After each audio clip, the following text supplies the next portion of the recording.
नमस्कार दोस्तों, स्वागत है आपका हमारे YouTube चैनल एग्ज़ाम गुरु में। दोस्तों आज हम लेकर आए हैं आप लोगों के लिए 40 मोस्ट इम्पॉर्टेंट MCQs।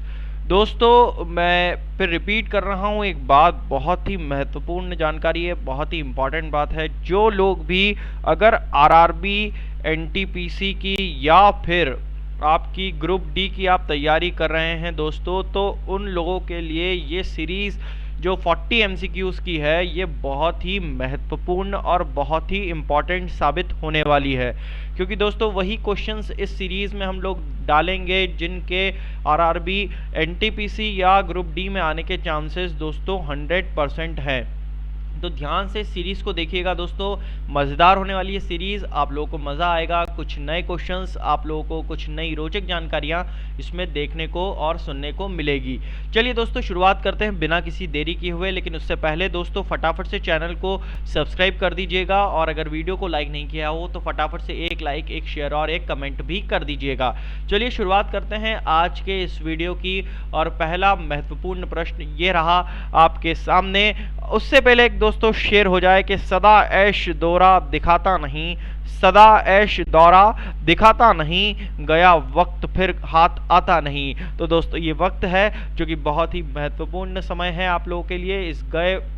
इस वक्त की इम्पोर्टेंस को, महत्वपूर्णता को समझिए और पढ़ लीजिए दोस्तों, क्योंकि गया हुआ वक्त वापस आता नहीं। तो पहला प्रश्न यह है आपके सामने कि संघीय सूची में कितने मदे हैं।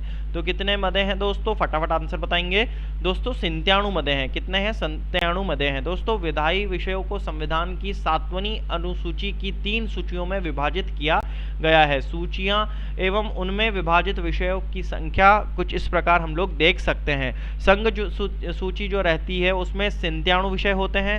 राज्य सूची जो रहती है उसमें 66 विषय होते हैं, और जो संवर्ती सूची होती है दोस्तों उसमें 47 विषय होते हैं। चलिए दोस्तों अगला प्रश्न देखते हैं। अगला प्रश्न हमारे पास, भारत में किस क्षेत्र में अत्यधिक असिंचित खेती की जाती है। तो कहां पर की जाती है? दक्कन के पठार पर। जो दक्कन का पठार है वहां पर आपकी अत्यधिक असिंचित खेती जो है वो की जाती है दोस्तों। न्यूनतम वार्षिक वर्षा प्राप्त करने वाला या असिंचित क्षेत्र को शुष्क क्षेत्र भी कहा जाता है। क्या कहा जाता है दोस्तों? शुष्क क्षेत्र भी कहा जाता है। ठीक है, आपको ये भी ध्यान रखना है। अगला प्रश्न देख लेते हैं। अगला प्रश्न है, नेशनल स्कूल ऑफ ड्रामा निम्न में से किस शहर में स्थित है। दोस्तों तो फटाफट इस प्रश्न का उत्तर बताएंगे। इंपॉर्टेंट प्रश्न है, जो लोग साहित्य में, जो कि कल्चरल एक्टिविटीज में रुचि रखते हैं उनके लिए ये क्वेश्चन इंपॉर्टेंट है और ध्यान रखने वाला है दोस्तों। इसका उत्तर आएगा दिल्ली। नई दिल्ली में नेशनल स्कूल ऑफ ड्रामा जो है उसका हेडक्वार्टर जो है वो आपका नई दिल्ली में है। इसकी सब ब्रांचेस भी खुली हैं जो कि अलग अलग स्टेट्स में खुली है, जैसे मध्य प्रदेश में हुई MPSD, आपका नागालैंड में चले जाएंगे आपको तो NSD, वहाँ पर भी नागालैंड स्कूल ऑफ ड्रामा जो है आपको देखने को मिलेगा। या फिर आप लोग सिक्किम तरफ चली जाइए, मणिपुर चली जाइए, तो वहाँ पर भी इस नेशनल स्कूल ऑफ ड्रामा की जो सब ब्रांचेस है स्टेट लेवल पर, वो वहाँ पर आप लोगों को देखने को मिलेगी दोस्तों। राष्ट्रीय नाट्य विद्यालय की जो स्थापना हुई थी वो संगीत नाटक अकेडमी द्वारा हुई थी। किसके द्वारा हुई थी? संगीत नाटक अकेडमी द्वारा। कब हुई थी? वर्ष 1959 में हुई थी। और कहाँ हुई थी? नई दिल्ली में की गई थी।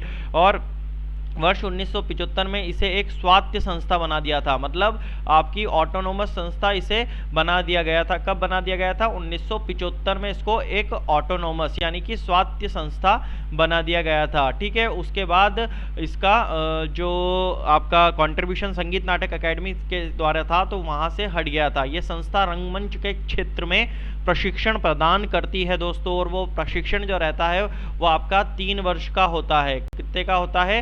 3 वर्ष का होता है। और ध्यान रखिएगा ये 3 वर्ष का देती है, और जो स्टेट में स्कूल ऑफ ड्रामा की सब ब्रांचेस उपस्थित हैं वो आपका 2 वर्ष का देती है। कितना वर्ष का देती हैं? 2 वर्ष का डिप्लोमा देती है। और ये जो है वो क्या कौन सा आपको सर्टिफिकेशन देती है?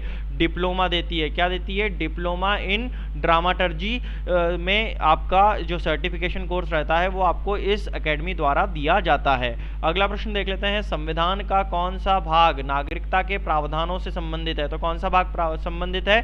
ध्यान रखिएगा, द्वितीय भाग जो है वो आपका संबंधित है। ये आर्टिकल आपका अगर देखे जाए तो 5 और 11 में 5 और 11 में इसके बारे में विस्तार से जानकारी मिलेगी। अगला प्रश्न हमारे पास, पंचमढ़ी जीव संरक्षण क्षेत्र कहाँ स्थित है? तो दोस्तों कहाँ पर स्थित है? मध्य प्रदेश में स्थित है। कहाँ है? मध्य प्रदेश में स्थित है। अगला प्रश्न, निम्न में विषम इकाई को पहचानिए। तो विषम इकाई जो है दोस्तों वो है आपका मृत सागर। मृत सागर जो है वो आपका एक महाद्वीप में अवस्थित है, जबकि जो लाल सागर हुआ, काला सागर हुआ और कैस्पियन सागर है, ये खुद ही 2 महाद्वीपों को स्पर्श करते हैं। ठीक है। अगला प्रश्न हमारे पास, विश्व की 25% भूमि को आच्छादित करने वाला सबसे बड़ा वन कौन सा है? तो दोस्तों कौन सा है?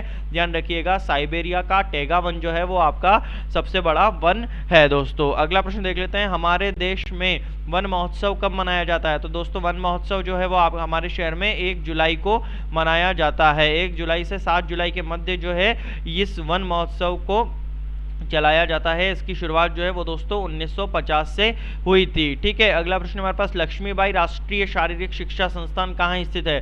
तो दोस्तों कहाँ पर स्थित है? ग्वालियर में स्थित है। कहाँ पर स्थित है? ग्वालियर में स्थित है। और किस नाम से है? Lakshmibai national university of physical education के नाम से 1957 में इसकी स्थापना हुई थी। अगला प्रश्न है हमारे पास, सोपान कृषि कहाँ की जाती है? तो जो सोपान कृषि है वो आपकी पहाड़ों के ढलान पर की जाती है। अगला प्रश्न है, यूनानियों को भारत से बाहर किसने निकाला था? तो ध्यान रखिएगा, किसने निकाला था? चंद्रगुप्त मौर्य ने निकाला था। किसने निकाला था? चंद्रगुप्त मौर्य ने। 305 ईस्वी पूर्व में यूनानी शासक सेल्यूकस और चंद्रगुप्त मौर्य के मध्य हुए युद्ध के उपरांत जो संधि हुई थी, उसके फलस्वरूप सेल्यूलस ने चंद्रगुप्त मौर्य के साथ अपनी पुत्री का विवाह कर दिया था। अगला प्रश्न हमारे पास, जनसंख्या में उच्च वृद्धि दर अभिलक्षण है। तो कितना है? फटाफट बताएंगे। ध्यान रखिएगा, उच्च जन्म और निम्न मृत्यु दरों का। अगला प्रश्न हमारे पास, परमाणु ऊर्जा आयोग का गठन हुआ था। तो कब हुआ था दोस्तों? ध्यान रखिएगा, अगस्त 1948 को हुआ था। ठीक है। अगला प्रश्न हमारे पास, संयुक्त राष्ट्र सुरक्षा परिषद के अस्थायी सदस्य की कार्य अवधि कितनी होती है? तो दोस्तों कितनी होगी? ध्यान रखिएगा, 2 वर्ष होती है। कितनी होती है? 2 वर्ष होती है। अगला प्रश्न, पृथ्वीराज चौहान को मोहम्मद गिरी ने किस युद्ध में हराया था? तो दोस्तों किस युद्ध में हराया था? तराइन 1192 ईस्वी में उन्हें हराया था। चलिए दोस्तों अगला प्रश्न देख लेते हैं, भारतीय संविधान ने सदृढ़ केंद्र के साथ संघीय प्रणाली कहां से ली? तो दोस्तों कहां से ली है? ध्यान रखिएगा, कनाडा से ली है। कहां से ली है? कनाडा से ली है। अगला प्रश्न, निम्नलिखित में से कौन सी पुस्तक राष्ट्रकूट के राजा अमोघवर्ष ने लिखी थी? तो किसने लिखी थी? कौन सी थी वो? तो ध्यान रखिएगा, कवि राजमार्ग जो है वो उन्होंने लिखी थी। गोविंद तृतीय का जो पुत्र था अमोघवर्ष, धर्म और साहित्य का अनुरागी राष्ट्रकूट शासक था। उसको धर्म और साहित्य में बहुत ज्यादा रुचि थी और उसने स्वयं कन्नड़ भाषा में इस कविराज मार्ग साहित्य का जो ये इस नामक कविराज मार्ग नामक ग्रंथ का उन्होंने इसका लिखी थी। ठीक है। आदि पुराण को जिनसेन ने और गणित सार संग्रह उसे महावीराचार्य ने लिखा है। ठीक है, ये ध्यान रखना है। अगला प्रश्न हमारे पास, ग्रांट बैंक और डागर बैंक निम्नलिखित में से किससे संबंधित है? तो दोस्तों किससे संबंधित है? मछली पकड़ने के मुख्य क्षेत्र से ये संबंधित है। अगला प्रश्न हमारे पास, किसान दिवस कब मनाया जाता है? तो दोस्तों किसान दिवस जो है वो आपका 23 दिसंबर को मनाया जाता है। कब मनाया जाता है? 23 दिसंबर को। उच्चतम न्यायालय द्वारा कितने प्रकार की रीटें जारी की जा सकती हैं? तो कितने प्रकार की रीटें जारी की जा सकती हैं दोस्तों? 5 प्रकार की रीटें जो है वो आपकी जारी की जा सकती हैं। और वो कौन कौन सी होती हैं? बंदी प्रत्यक्षीकरण, दूसरा है आपका परमादेश, तीसरा होता है प्रतिषेध, चौथा होता है अधिकार परीक्षा और पांचवा होता है उत्प्रेषण का अधिकार। ठीक है, ये आपको ध्यान रखना है। अगला प्रश्न हमारे पास, किसकी सेना ने ग्रीक शासक सिकंदर के साथ झेलम नदी के तट पर मुकाबला किया था? तो किसने किया था दोस्तों? पोरस ने किया था। किसने किया था? पोरस ने किया था। अगला प्रश्न हमारे पास, NIN राष्ट्रीय पोषण संस्थान की का केंद्रीय कार्यालय कहाँ है? तो दोस्तों कहाँ पर है?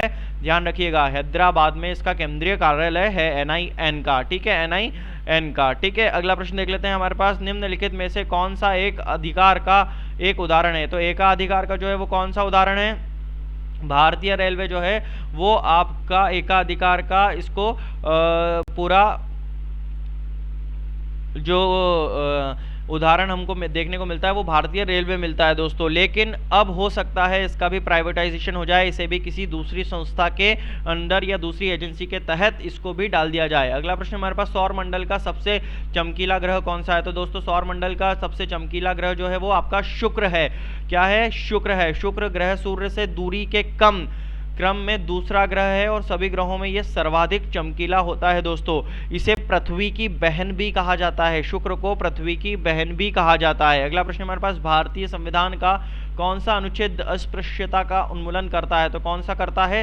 ध्यान रखिए 17वां अनुच्छेद जो है वो आपका अस्पृश्यता का उन्मूलन करता है। अगला प्रश्न, IR-20 और रला धान दो प्रमुख किस्म है, किस प्रमुख है धान की ये प्रमुख किस्म है? अगला प्रश्न हमारे पास, कुगटी वन्य पशु विहार किस राज्य में है? तो कुगटी वन्य पशु विहार जो है वो आपका, ध्यान रखिएगा, हिमाचल प्रदेश में है। अगला प्रश्न, भारत का पहला अराजनीतिक राष्ट्रपति कौन था? तो ध्यान रखिएगा कौन था?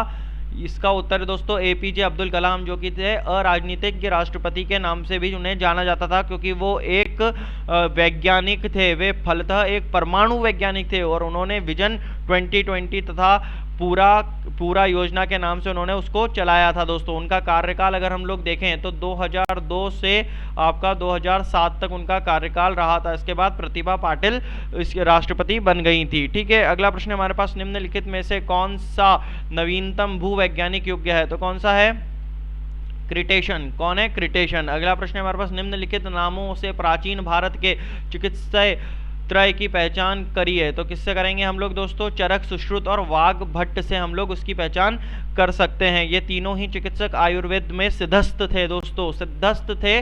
और वाग्भट्ट जी का भी आप, चरक सुश्रुत जी का बहुत अच्छा है, लेकिन अगर आप वाग्भट्ट जी का भी पढ़ना चाहें तो वाग्भट्ट जी को भी आप पढ़िए, उन्होंने भी बहुत ही आपकी अच्छी बातें अपने जो उन्होंने आयुर्वेद का जो ग्रंथ लिखा है उसमें बताई हैं। अगला प्रश्न हमारे पास, निम्नलिखित में से कौन सी नदी दक्षिण से उत्तर की ओर बहती है? दोस्तों तो कौन सी बहती है? उत्तर से दक्षिण की ओर सोन नदी बहती है। अगला प्रश्न हमारे पास, विश्व पर्यावरण दिवस कब मनाया जाता है? तो दोस्तों फटाफट से बताएंगे, सबको मालूम है 5 जून को विश्व पर्यावरण दिवस जो है वो मनाया जाता है। अगला प्रश्न है, आर्द्रता मापने के लिए निम्नलिखित में से किस उपकरण का प्रयोग किया जाता है? तो किस उपकरण का प्रयोग किया जाता है? स्लिंग साइक्रोमीटर का प्रयोग किया जाता है। अगला प्रश्न, पेनिसिलिन के निर्माण का मुख्य केंद्र निम्नलिखित में से किस शहर में है? तो दोस्तों किस शहर में है? पिंपरी शहर में है। किसमें? पिंपरी शहर में है, जो कि आपका उत्तराखंड का ऋषिकेश शहर भी उसे कहा जाता है। अगला प्रश्न है हमारे पास, ITCZ का पूर्ण रूप है? तो ITCZ का फुल फॉर्म जो है वो आपका क्या होगा दोस्तों? चलिए फटाफट उत्तर बताएंगे। इसका है इंटर ट्रॉपिकल कन्वर्जेंस जोन जो रहता है, इंटर ट्रॉपिकल कन्वर्जेंस जोन जो है वो आपका ITCZ का फुल फॉर्म है। अगला प्रश्न है, अभ्रक का सबसे बड़ा भंडार कहाँ है? तो अभ्रक का जो सबसे बड़ा भंडार है वो भारत में ही है। कहाँ पर है? भारत में है। और भारत में कुल अभ्रक शीट के उत्पादन का 90% भाग जो रहता है, कितना? 90% भाग निर्यात कर दिया जाता है। अभ्रक शीट का जो सर्वाधिक भंडार है, इसीलिए हम लोग भारत में मानते हैं। अगला प्रश्न है, एक महान रोमानी नाटक कादम्बरी का लेखक जो है वो कौन है? तो सब जानते हैं दोस्तों, कादम्बरी किसने लिखी है? वो लिखी है बाणभट्ट ने। किसने लिखी है? कादम्बरी जो नाटक लिखा है वो आपका बाणभट्ट ने लिखा है। अगला प्रश्न हमारे पास, निम्न में से कौन सा दिवस अक्टूबर महीने में नहीं मनाया जाता? तो दोस्तों कौन सा नहीं मनाया जाता है? फटाफट आएंगे। विश्व पर्यावरण दिवस जो है वो आपका अक्टूबर महीने में नहीं, जून के महीने में मनाया जाता है। कब मनाया जाता है? जून। और कब? 5 जून को ये मनाया जाता है। चलिए दोस्तों अगला प्रश्न देख लेते हैं। अगला प्रश्न हमारे पास, टेरा रोसा एक लैटिन शब्द है जिसका अर्थ है, इसका अर्थ क्या होगा दोस्तों? ध्यान से बताइएगा, लाल भूभाग क्षेत्र इसका अर्थ होगा। चलिए दोस्तों आज के वीडियो का आखिरी प्रश्न, के रिहंद बांध परियोजना से किन राज्यों की सिंचाई होती है? दोस्तों फटाफट उत्तर बताएंगे, इसका उत्तर देंगे कमेंट बॉक्स में। चलिए इसका उत्तर देख लेते हैं। इसका उत्तर है दोस्तों उत्तर प्रदेश और बिहार। उत्तर प्रदेश और बिहार जो है वो रिहंद बांध परियोजना में इन दो राज्यों, उत्तर प्रदेश और बिहार राज्यों की सिंचाई होती है। ठीक है दोस्तों, चलिए आज के वीडियो में इतना ही। अगले वीडियो में फिर मुलाकात होगी इस सीरीज के साथ। जो लोग भी आरआरबी, एनटीपीसी और ग्रुप डी की तैयारी कर रहे हैं उनसे मेरा विनम्र विनम्र विनम्र हाथ जोड़कर निवेदन है कि इस सीरीज के साथ दोस्तों बने रहें, क्योंकि इस सीरीज में आपको वही क्वेश्चंस देखने को मिलेंगे जो आपके आरआरबी, एनटीपीसी या ग्रुप डी की एग्जाम्स में पूछने जाने हैं, जो पूछे जाने हैं क्वेश्चंस, वही हम लोग इस क्वेश्चंस में इस वीडियो में आप लोगों को पहुंचा रहे हैं दोस्तों। तो आप लोग प्लीज़ प्लीज़ प्लीज़ बने रहें, और अगर वीडियो पसंद आ रहे हो दोस्तों तो फटाफट से शेयर करना ना भूलें। फटाफट एक शेयर, एक लाइक और एक कमेंट भी कर दें दोस्तों। चलिए दोस्तों मुलाकात होगी। अगर चैनल को सब्सक्राइब नहीं किया तो चैनल को सब्सक्राइब भी कर दीजिएगा और बेल आइकन को भी दबा दीजिएगा। चलिए दोस्तों अगले वीडियो में मुलाकात होगी कि सितारों को आंखों पर महफूज रख लो, बहुत दूर तक रात ही रात होगी, मुसाफिर हूं मैं भी, मुसाफिर हो तुम भी। अगले वीडियो में फिर मुलाकात होगी, तब तक के लिए जय हिंद, जय भारत।